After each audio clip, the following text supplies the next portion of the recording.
This is How To, your guide to everyday know-how. Today's tutorial is how to customize character in Canva.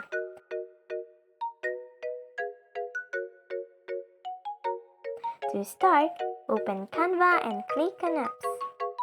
In the search bar, type Character Builder. Select Character Builder from the search results. Now you can start customizing. Choose the head shape.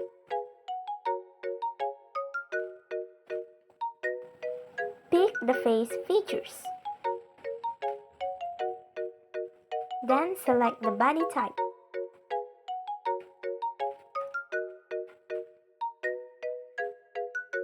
Here you can also choose the skin tone and select the hair color.